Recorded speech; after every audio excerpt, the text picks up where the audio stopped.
মালাউন শব্দ না অপশব্দ? বাংলাদেশের সংখ্যালঘু হিন্দুদের প্রায় একটি কথা শুনতে হয় ওখানকার সাম্প্রদায়িক লোকেদের কাছ থেকে। সেই শব্দটি হলো মালাউন। আপনারা এই বিষয়ে নানা খবর পড়ে থাকবেন, কিন্তু প্রশ্ন হলো কি এই শব্দ মালাউন, যা কিনা ওখানকার সংখ্যালঘু হিন্দু সম্প্রদায়ের কাছে একটি লজ্জাকর এবং ভীতির বিষয়।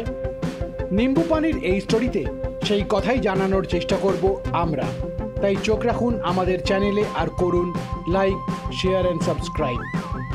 মালাউন শব্দের অর্থ কী আর কিভাবেই তা ধীরে ধীরে এক ভীতির সঞ্চার করলো আমাদের পড়শি দেশে, অন্তত সংখ্যালঘু হিন্দু সম্প্রদায়ের কাছে।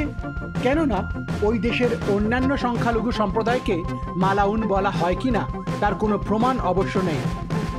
মালাউন শব্দটি এসেছে আরবি শব্দ মালেয়ন শব্দ থেকে, মোটা দাগে যার বাংলা অর্থ হলো অভিশপ্ত।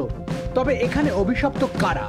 সে দেশের কট্টর ইসলামপন্থীদের মতে যারা কিনা আল্লাহর রহমত থেকে বঞ্চিত। কিন্তু কারা আল্লাহর রহমত থেকে বঞ্চিত সেভাবে কোনো সরাসরি ব্যাখ্যা না থাকলেও এখানে অমুসলমান সম্প্রদায়কেই বোঝানো হয়েছে। বাংলাদেশের ক্ষেত্রে বিশেষ করে সংখ্যালঘু হিন্দু সম্প্রদায়কে। ঠিক কবে থেকে হিন্দু সম্প্রদায়ের মানুষদের মালাউন বলে ডাকা শুরু হয়েছিল? নির্মল কুমার বসু উল্লেখ করেছেন, সেভাবে কোনো ঐতিহাসিক তথ্য প্রমাণ না থাকলেও 1946 সালের নোয়াখালী দাঙ্গার সময় মালাউন শব্দ ব্যবহারের প্রবণতা বাড়ে। ওই সময় বৃহত্তর মুসলিম সম্প্রদায় থেকে হিন্দুদের পৃথক জনগোষ্ঠী দেখাতেই নাকি মালাউন শব্দের প্রচলন হয়েছিল, আর সেই প্রবণতা ধীরে ধীরে বাড়তে থাকে সে দেশে। কয়েকটি উদাহরণ দিলেই ব্যাপারটা আরও পরিষ্কার হয়ে যাবে।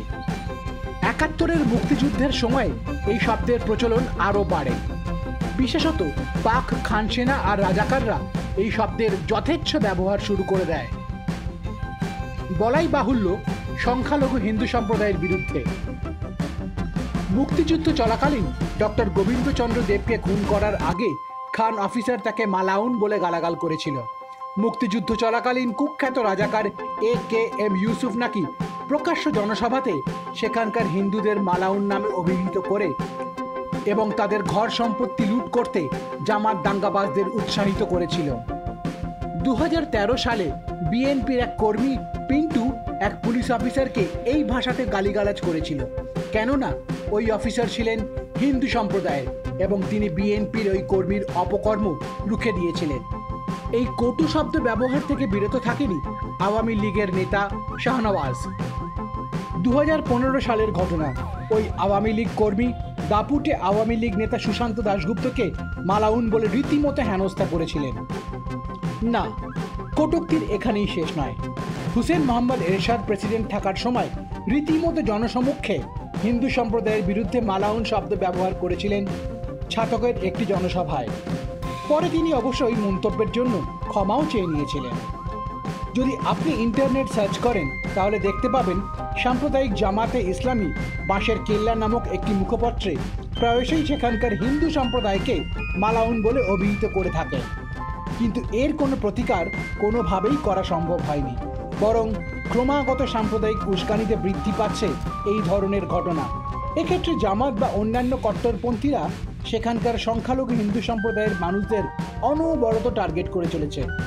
বর্তমানে ইউনুস বা তথাকথিত জুলাই বিপ্লবীদের আমলেও মালাউন শব্দের ব্যবহার এক বিন্দুও কমেনি, বরং সাম্প্রতিক রিপোর্ট অনুযায়ী সেখানকার সংখ্যালঘু হিন্দু বৌদ্ধ সম্প্রদায়ের উপরে ধর্মীয় আক্রমণের সংখ্যা ক্রমাগত বেড়ে চলেছে। তবে শুধু বাংলাদেশ কেন, এভাবেই কটু ভাষার শিকার হতে হচ্ছে আরও অনেক মানুষকে।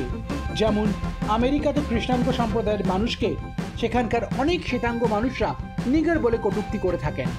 ভারতেও মুসলিম সম্প্রদায়ের মানুষকে অনেক সময় মোল্লা বা কাটুয়া নাম ধরে ডাকার প্রবৃত্তি রয়েছে অনেকের। এই দেশেই শিখ সম্প্রদায়ের অনেককেই শুনতে হয় পাইয়া বা বাঁধাকপি শব্দের কটূক্তি। কিন্তু কেন?